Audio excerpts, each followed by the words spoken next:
The anniversary dinner where my parents publicly fired me from being their son.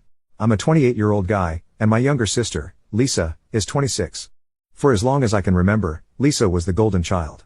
My parents treated her like she could do no wrong. While I was more like an accessory to the family, useful when needed, ignored the rest of the time. It wasn't outright neglect, but it was clear where their priorities lay. Growing up, Lisa got everything handed to her. Expensive birthday parties, the best clothes, private tutoring. Meanwhile, I had to fight for attention. If I got a B+ on a test, my parents barely acknowledged it. Lisa got a participation trophy in dance class. They acted like she had won an Olympic gold medal. When she turned 16, my parents bought her a brand new car.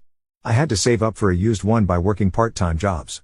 College, they covered every cent of Lisa's tuition, gave her an allowance, and even bought her an apartment to live in. I took out student loans, worked shifts at a grocery store, and had to scrape by. It wasn't a sudden realization that I was second place in my own family. It was a slow burn. By the time I graduated college, I had already started distancing myself. Not a dramatic no-contact situation, just a gradual pulling away.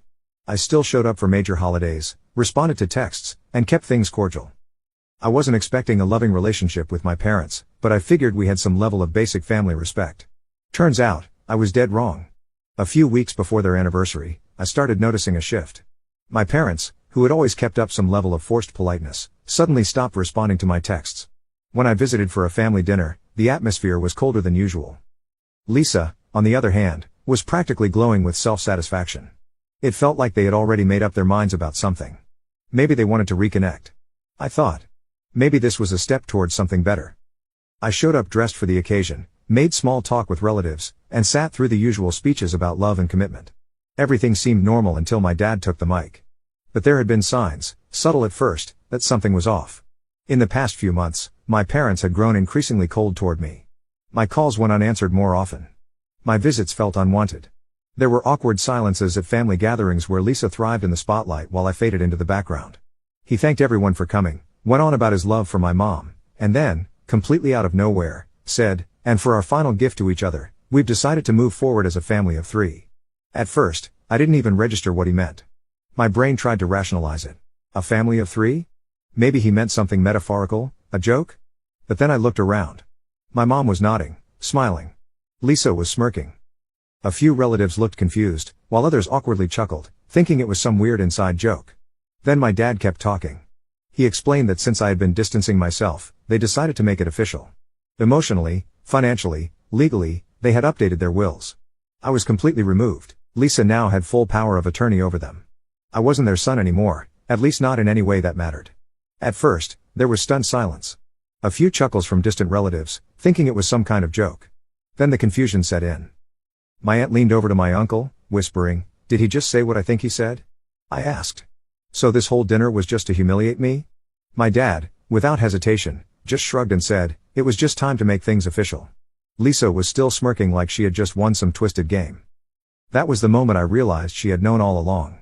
She hadn't just accepted their decision. She had probably encouraged it. Some relatives looked horrified. Others shifted uncomfortably in their seats, unsure whether to say something or pretend this wasn't happening. I didn't wait around to see how the rest of the night played out. I stood up, left my half-eaten plate of food on the table, and walked out without another word. No one followed me. No one tried to stop me. The next morning, I woke up to a single email from my parents. It wasn't an apology. It wasn't an attempt to explain or make things right. It was just a cold confirmation. "This isn't a joke. Please don't reach out again." And just like that, I was out of the family. After walking out of that anniversary dinner, I expected some kind of follow-up, maybe a half-hearted attempt to justify what happened. Maybe some extended family reaching out in confusion. What I didn't expect was how quickly things escalated. The night after the dinner, I told a couple of close friends what had happened. Their reactions ranged from disbelief to outright anger. One of them, after a long silence, just shook his head and said, "They really treated you like an ex they wanted to ghost." Another joked, "Damn, you didn't just get disowned. You got publicly fired from being their kid." Hearing it said out loud made it even more ridiculous. A couple of my friends tried to make sense of it, suggesting maybe it was some kind of twisted test to get me to chase after them, but I wasn't interested in playing that game. By the next morning, my phone was blowing up, not from my parents, but from extended relatives. A few aunts and uncles reached out, acting like this was just a heat-of-the-moment decision. "You know how your parents are. Give them some time. They'll come around. They probably didn't mean it like that." One uncle even tried to spin it as a joke gone wrong.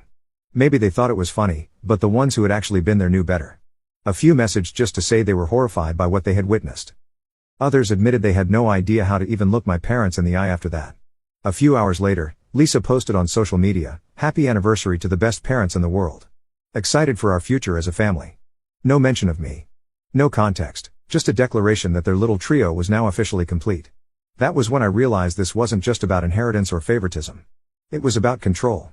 They wanted to erase me, pretend I had never been there in the first place. Confronting Lisa, I texted Lisa directly.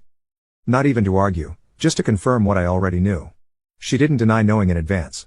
She didn't even pretend to feel bad. Instead, she doubled down. They finally did what they should have done years ago. No hesitation. No regret. Just pure satisfaction. She went on to explain herself as if I had asked. According to her, I had been selfish for not being more involved in our parents' lives. I should have called them more, visited more, been grateful for everything they had done. Apparently, in her mind, I had distanced myself first, so they were just making it official. The fact that they had given her everything and left me to figure things out on my own never seemed to cross her mind. Official legal confirmation. A week later, the legal paperwork arrived. They hadn't been bluffing. The documents confirmed I had been removed from their will. Lisa was now the sole inheritor. She had power of attorney over them, full control over their finances and medical decisions. If anything happened, they hadn't just cut me out emotionally. They had gone all the way. A few days after that, my mom sent a long dramatic text. She wrote about how they had tried with me, but that I was always distant.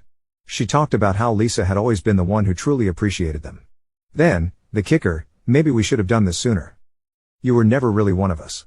That was the last message I ever read from her. My dad, on the other hand, sent exactly one email. "No hard feelings. This is just what's best for the family." That was it. That was all he had to say after 28 years.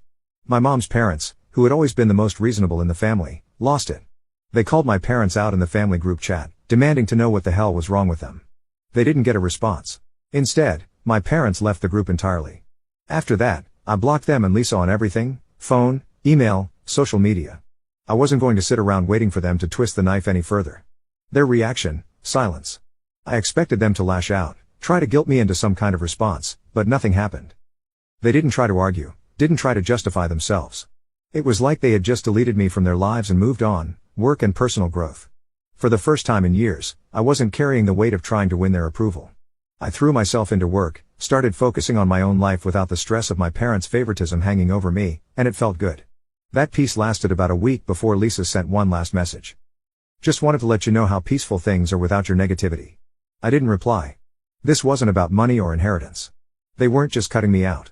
They were rewriting history, pretending I had never been there to begin with, and I had no intention of giving them the satisfaction of proving them wrong. A few weeks passed, and while I had completely moved on, my parents' perfect little plan wasn't working out the way they had expected.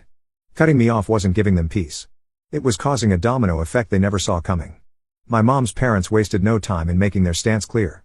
After calling my parents out in the family group chat, they went a step further. They cut contact completely. My grandfather, who rarely got involved in family drama, made it clear to everyone: "If you can disown your own son over nothing, you are no family of mine." That one stung. My mom had always prided herself on being the good daughter, constantly trying to outshine her siblings. Now her own parents wanted nothing to do with her. It didn't take long for other family members to start pulling away.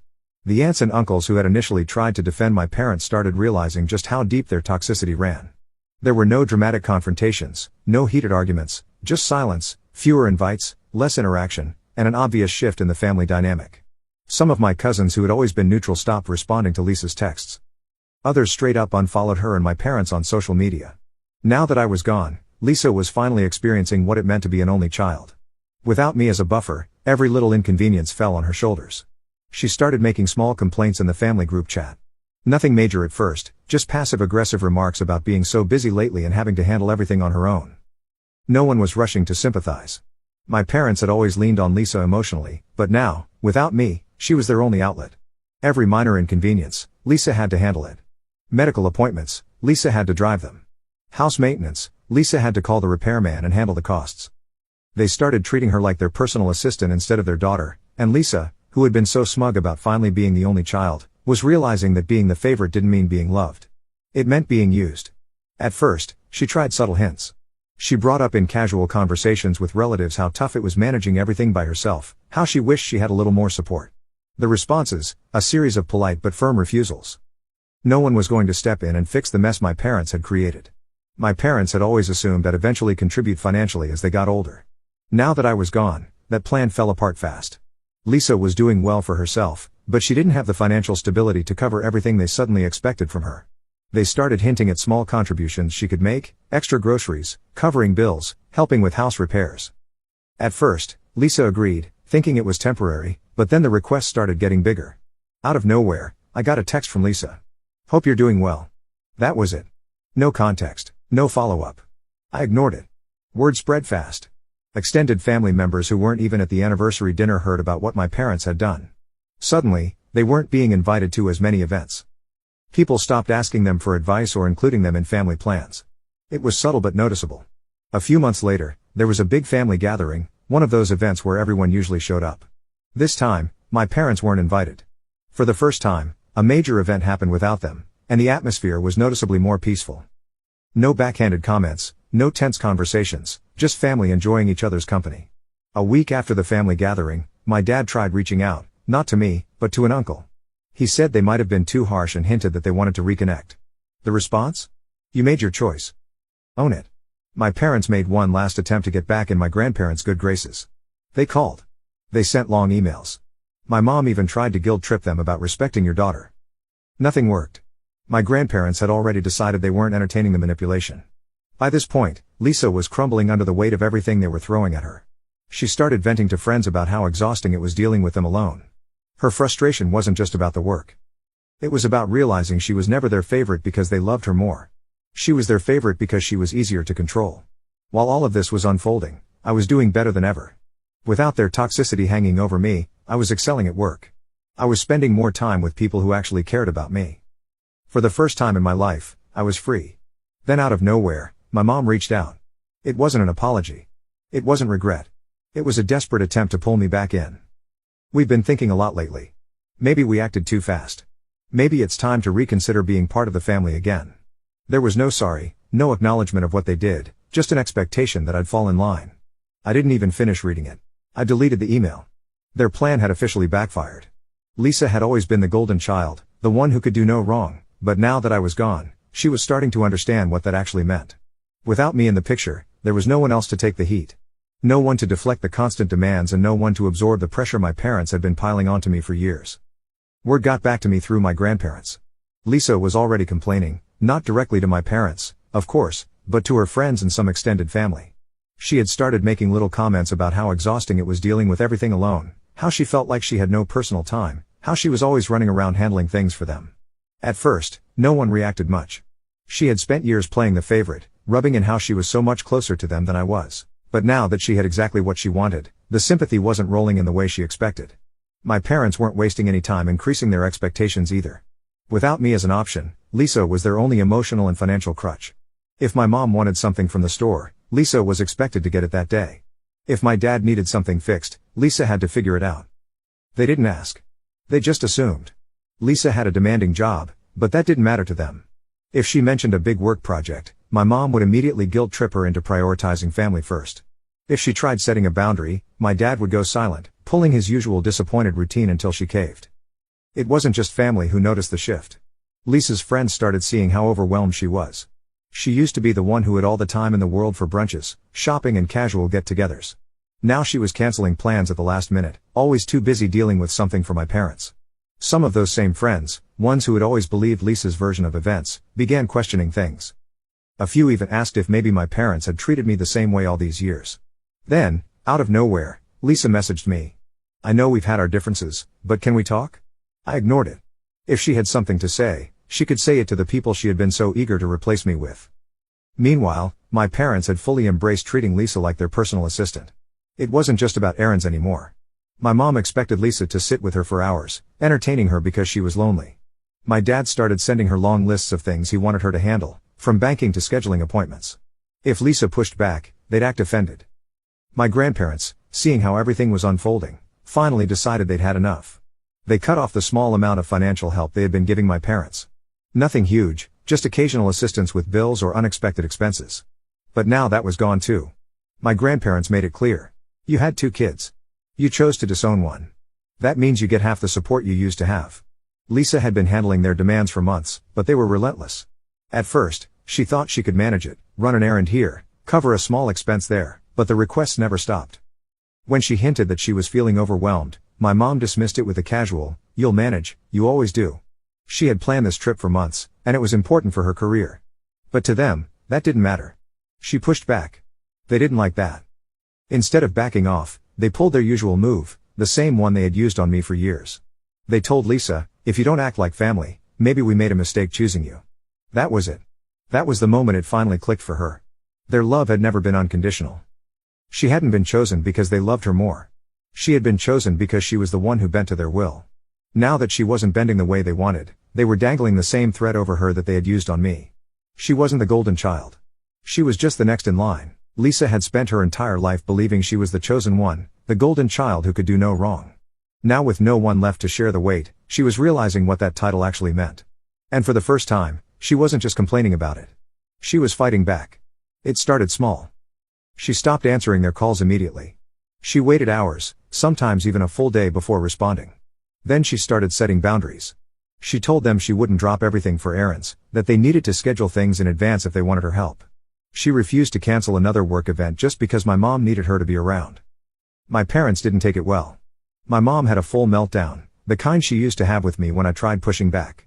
Lisa was accused of being ungrateful after everything they had done for her. She was reminded that they had chosen her. They had trusted her, and now she was betraying them. After everything, my dad didn't yell. He never did. Instead, he pulled out his usual weapon, silence. Long, heavy silences, followed by disappointed stares, the kind designed to make Lisa feel like she had done something horribly wrong. The same routine I had gone through growing up. The one that had worked on me for years. But Lisa wasn't handling it the way they expected. The stress was eating her alive. She was snapping at coworkers, missing deadlines, constantly looking exhausted. The same people who had once envied how close she was with our parents were now watching her fall apart. Her bosses took notice, so did her friends. People started seeing that this wasn't just normal family drama. Lisa was being drained, and it wasn't just her work life that was suffering. Extended family, the same ones who had originally tried to excuse my parents' behavior, were starting to notice the cracks. At first, it was small comments at family gatherings. "Lisa looks tired all the time. They expect too much from her. No wonder OP left." Lisa must have felt it too because she reached out to me again. This time, she didn't try to act casual. She admitted it. She had no idea how bad things would get. I ignored it.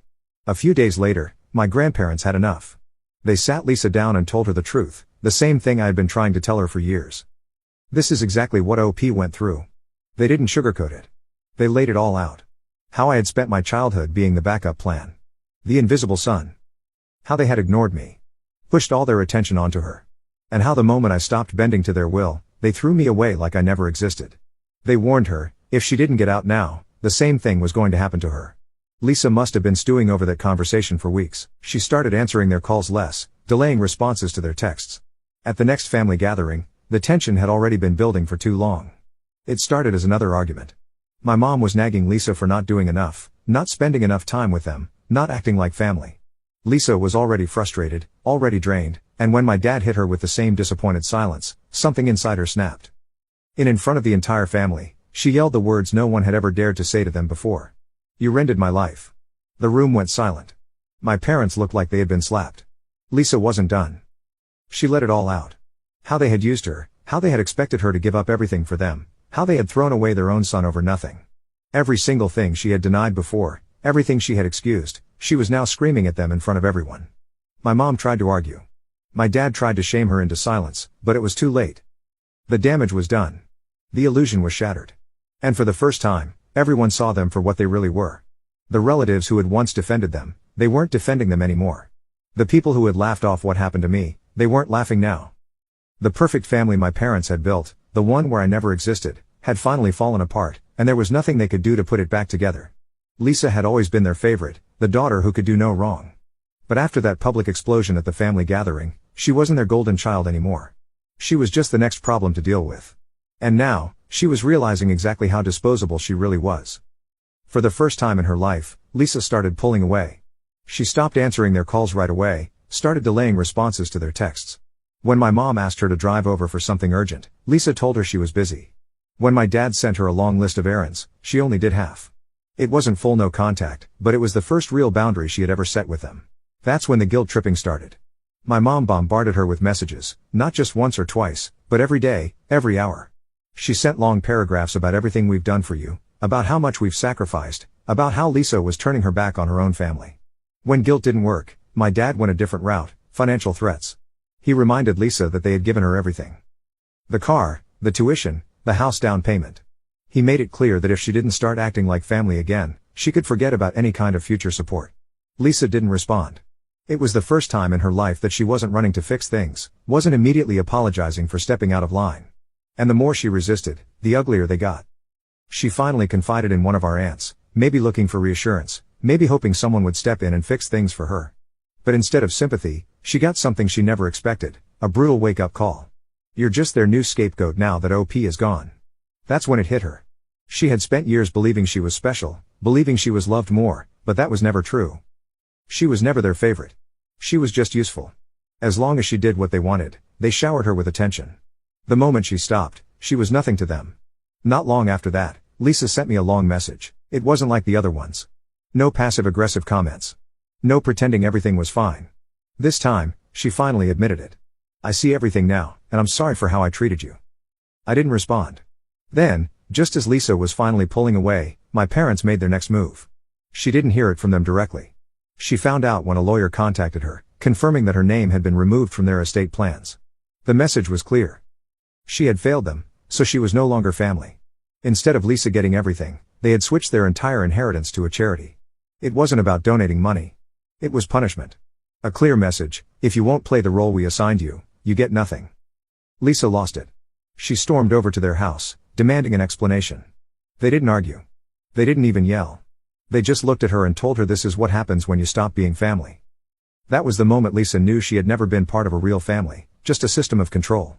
After that, Lisa tried rallying extended family against them, thinking she could expose them, thinking people would be as outraged as she was, but it was too late. People had already seen the truth. Some had already distanced themselves. Others just didn't care anymore. Nobody was rushing to defend her. Nobody wanted to get involved. She was on her own. Then after everything, after all the screaming, after all the manipulation, after cutting both their children off, my parents had the audacity to send me an email. Hope you're doing well. That was it. Not an apology. Not an attempt to fix anything. Just a pathetic, meaningless message, as if they were pretending none of this had ever happened. I didn't even open it. I just deleted it. A few hours later, Lisa sent me one last message. You were right about everything. Lisa had spent her whole life believing she was untouchable in my parents' eyes. But after they cut her out of the will and told her she wasn't family anymore, she finally saw them for what they really were. She didn't try to fix things this time. She didn't beg. She just stopped responding. For the first time, Lisa went completely no contact. At first, my parents didn't take it seriously. They thought she was just being dramatic, that she'd come crawling back once she cooled off. But as the days turned into weeks, and Lisa still wasn't picking up their calls, they started panicking. They began reaching out to extended family, hoping to get someone, anyone on their side. They called aunts, uncles, even distant cousins, trying to spin the story in their favor, but it didn't work. Most people had already distanced themselves, others were just tired of the drama. Nobody wanted to hear their sob story. Lisa, meanwhile, wasn't done exposing them. Maybe it was out of anger. Maybe she just wanted the truth to be known, but she went straight to the family group chat and laid everything out. She didn't just talk about what they had done to her.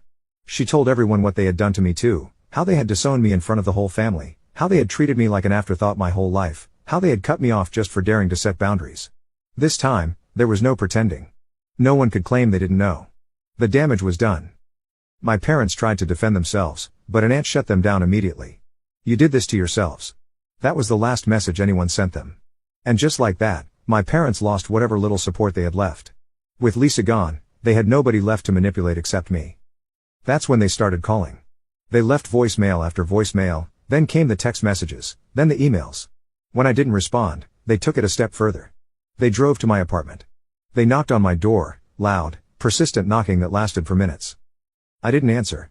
Instead, I called security. They were escorted out of the building, humiliated and empty-handed. That was the last time I ever saw them in person. Not long after that, Lisa messaged me again. This time, it wasn't just an apology. She admitted everything, how she had spent years ignoring the truth. How she had convinced herself she was different. How she had let our parents turn her against me. She didn't ask for forgiveness. She just told me she understood now. For the first time, I responded. We'll take it one step at a time. My parents, meanwhile, were beginning to feel the weight of their own choices. With neither of us supporting them, their financial situation started to crumble. They had spent years assuming their children, whether it was me or Lisa, would always be there to pick up the pieces. But now, there was no one left to foot the bill. No one left to handle their responsibilities for them. They sent Lisa one last email. It wasn't an apology. It wasn't regret. It was desperation, family duty, forgiveness, loyalty. Lisa didn't respond. And just like that, my parents had nothing. No golden child, no scapegoat, no support system, just each other. And for the first time in my life, I felt completely free. Just when I thought my parents had finally accepted reality, they made one last desperate attempt to pull me back in. It started with a sudden announcement. My dad was very sick. A serious medical condition. He needed family support now more than ever. It was an obvious trap. Lisa and I both knew exactly what they were doing. They had burned every bridge, lost every bit of control, and now that they were struggling, they were reaching for the only thing they had left, pity. Instead of playing into it, I fact-checked. I called my aunt, who still had occasional contact with them. The moment she picked up, she laughed. Dad wasn't sick. He had zero medical issues. It was a straight-up lie. Lisa was the first one to snap. She called them directly, not to comfort them, but to confront them. She didn't hold back. She threw their own words right back at them. You cut Op out of your lives, and now you want him back. They scrambled, backtracking, trying to soften what they had done. My mom clearly panicked, tried to play it off as a misunderstanding. Lisa wasn't buying it. After that failed, they tried another angle, going after my job. They called my workplace, pretending to be concerned parents, asking if I was doing okay and whether I was under too much stress lately. It was a blatant attempt to make me look unstable, to pressure me into responding. It didn't work. My boss shut them down instantly. He let me know about the call, laughed about how ridiculous it was, and reassured me that I had nothing to worry about. At this point, it was just sad. While my parents spiraled, Lisa and I reconnected in person for the first time in years. We met for coffee. There was no awkward small talk, no pretending like everything had been fine. Lisa, without hesitation, admitted everything. She admitted how she had treated me growing up, how she had believed she was better than me, how she had ignored the signs and let herself be manipulated for years. She didn't make excuses. She didn't try to justify it. She just owned it. And for the first time, I decided to give her a real chance. It wasn't instant, but we started rebuilding. Slowly, cautiously, she had a lot to make up for, and we both knew it. But for once, she was putting in the effort. Meanwhile, my parents hadn't learned a single lesson since their attempts to guilt-trip me had failed. They went after Lisa again. They told her she was supposed to be the good child. She was meant to be the one who took care of them, that it was her responsibility now. Lisa didn't argue. She just blocked them completely. No calls, no emails, nothing. That was the final blow. With neither of us supporting them, their financial problems finally caught up. They had always assumed their kids, whether it was me or Lisa, would be there to bail them out when they got older. Now with no one left to fall back on, their money was running out. They put their house up for sale. They had no other choice. Downsizing was their only option. Then came the real desperation. They sent emails to extended family, begging for help. Nobody responded, not one person. They had spent years thinking they were untouchable, that they could do whatever they wanted without consequences. Now even distant relatives wanted nothing to do with them. Their reputation was completely destroyed, and for the first time, they were truly alone. I didn't feel a single ounce of sympathy. 1 year later, my parents were completely alone, and I had never been happier. Lisa and I had spent the last year slowly rebuilding a real sibling relationship. It wasn't forced, and it wasn't built on competition or guilt. For the first time, it felt genuine. No more fighting for approval. No more pretending. Just two people who had survived the same nightmare, finally realizing we were on the same side. As for my parents, nobody spoke to them anymore. After their desperate attempts to guilt, Lisa failed. After extended family ignored their pleas for help, they had no choice but to accept what they had created. They weren't victims of a cruel world. They had done this to themselves. The financial situation they had pretended wasn't a big deal. It was worse than anyone had realized. They lost the house.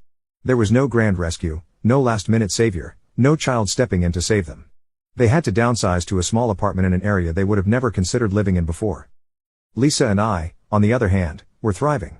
Lisa had thrown herself into her career and was excelling in ways she never had before. Without the weight of our parents' expectations crushing her, she had freedom she had never known. And me, I got promoted. More money, more stability, and most importantly, no drama. Meanwhile, my parents still refused to take accountability. They took to Facebook, posting vague, passive-aggressive rants about ungrateful children and how family loyalty was dying in this generation. It was obvious who they were talking about, but no one engaged. No likes, no sympathy comments, just dead air. Then came the final pathetic attempt at a reconciliation email. It was one message addressed to both Lisa and me, acting as if nothing had happened. No apology, no acknowledgement of their actions, just a weak invitation to talk things out. Neither of us responded. With their kids gone and their family ignoring them, they lost the last thing that had kept them relevant, their image. For years, they had thrived off of being seen as the perfect parents with the perfect family. They had used Lisa and me as props to keep that illusion alive. Now, without us, nobody cared about them anymore.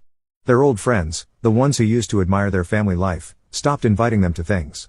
Without the ability to brag about their successful children or their tight-knit family, they weren't interesting. That's when they got desperate. They started spreading lies to extended relatives, claiming that I had brainwashed Lisa, that I had poisoned her against them, that I had manipulated her into abandoning them. Nobody believed them. Lisa shut it down instantly. When a distant relative asked her why she had abandoned our parents, she didn't even hesitate. They started it. That was it. The perfect clapback. And just like that, the smear campaign fell apart. Meanwhile, Lisa and I had built a new kind of family. We reconnected with the extended relatives who actually cared about us, the ones who had cut off my parents long before we did, the ones who had seen the truth long before Lisa was ready to admit it.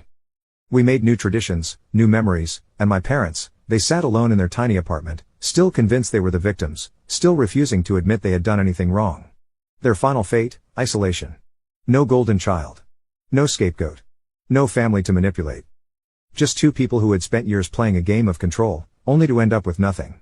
As for me, I deleted their numbers, and I moved on for good.